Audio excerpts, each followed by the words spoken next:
விஜய் சேதுபதி என்ன கேக்குறாருன்னா, நெறைய சண்டையெல்லாம் போட்டீங்க. ஆமா இந்த வீட்ல உங்களலாம் பொறுத்தவரைக்கும் யார் பெரிய தைரியசாலி சொல்லுங்க?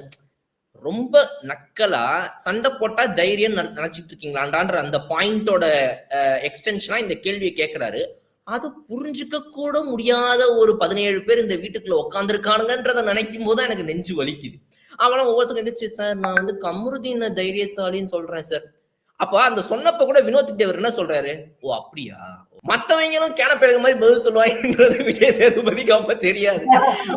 நீ சண்டை போடுறவன் இப்ப விஜய் பார்வதி இத்தனை பேர் சொல்றாங்க அவங்க ரொம்ப தைரியசாலிங்கன்னு. டேய் என்னடா முட்டா பயல் மாதிரி பேசிட்டு இருக்கீங்க. அவன் என்ன கேள்வி கேட்கறாரு உங்களுக்கு புரியுதாடா? அதாவது 4 பேர் எதிர்க்கிறாங்க சார். அப்ப கூட அவங்க நின்னு சண்டை போடுறாங்க சார் வினோத். நான் என்ன கேட்கிறேன் 4 பேர் எதிர்த்து சண்டை போடுறாங்க சரி. சண்டையை ஆரம்பிச்சது யாரு?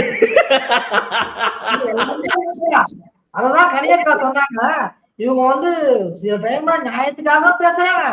சில டைம்ல இவங்க பண்ற அநியாயத்துக்குமும் வந்து அநியாயத்துக்குன்னா தைரியமா இருக்கிறாங்க சார். அந்த ஒரு அசட்டு தைரியம் எனக்கு பிடிச்சிருக்கு சார். அப்படின்ற மாதிரி கலாச்சி விட்டாங்க. கனி சொன்னதுதான் ஆக்சுவல் சூப்பர். நீங்க சொன்ன மாதிரி ரொம்ப கலாயா, நக்கலா அதுக்கு கரெக்டா பதில் சொன்னது ஒரே ஆளு அவங்க தான். அதை புரிஞ்சுக்கிட்டு அந்த கொஸ்டினை வந்து நக்கலா பதில் சொன்னாங்க. சூப்பர் அது. அது வந்து பார்வதியை அடிச்சு உட்கார வைக்கிற மாதிரி ஒரு பதில் அது.